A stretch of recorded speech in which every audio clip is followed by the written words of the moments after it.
Hey guys, so we're still talking about anti-extension and all the various movements we can do in terms of keeping this rib cage down. So we're going to move into the whole Deadbug series. Now, this is the best exercise out there for challenging the core, but it is also the hardest. And for clients to really understand the feel and the intent, you really got to break it down stage by stage, right?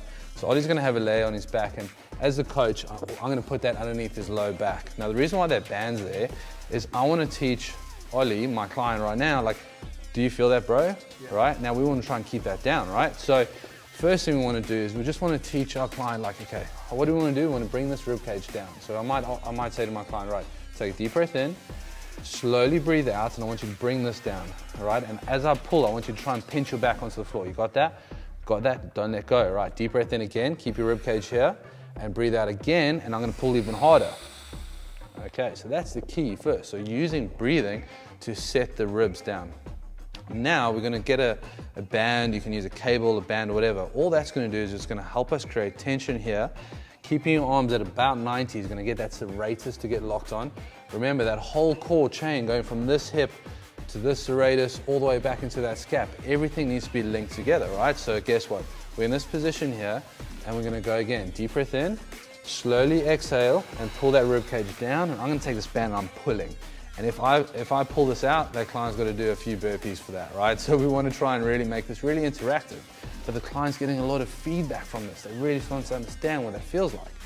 So then we go into that bug series. So the first thing we want to do is maybe just hold this isometrically, do another breath, exhale slowly, big fight, good. Now, the key here, the reason why we want our knees over here is we just want to get that pelvis to be tucked in and just make it a little bit easier. As the knees go further and further away, it's way, way harder through this hip flexor and this core. So we're going to start here. That's where it's a lot easier, right? So the first thing we're going to do is just the bent leg, the normal dead bug. We're going to get our clients to take a deep breath in, a really slow exhale, and I'm fighting the whole time. And you're going to go here, this glute's going to squeeze, and you're fighting really hard, bring it back in. Big air, slow exhale, huge tension throughout the whole body. And if this band comes out, you know, and the client knows that they went into extension. They went into that bad position, that ribcage boner kind of vibe, right? So let's say we want to progress this. So this position is really easily progressed with a band around your ankles or whatever. Otherwise, we can just go straight leg. Guess what? Longer levers, right? So we're going to go same vibe, tension over here.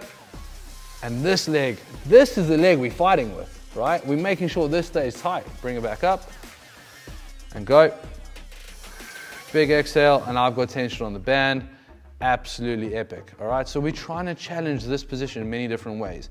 That pelvis is going to try and cheat its way around, right? If you've got a weak core, so we need to know what that feels like. That's why this band is vital when teaching a client that positioning, that feeling, right?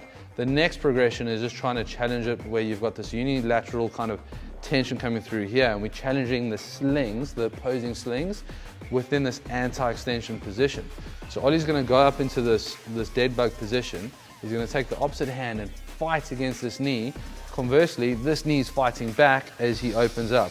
This sling's getting challenged, as is this sling. And then bring it back in, deep breath, and slowly exhale, exhale, exhale, exhale, exhale, exhale, fight everything really tight, bring it back in, and rest. All right, these are all the various dead bug variations.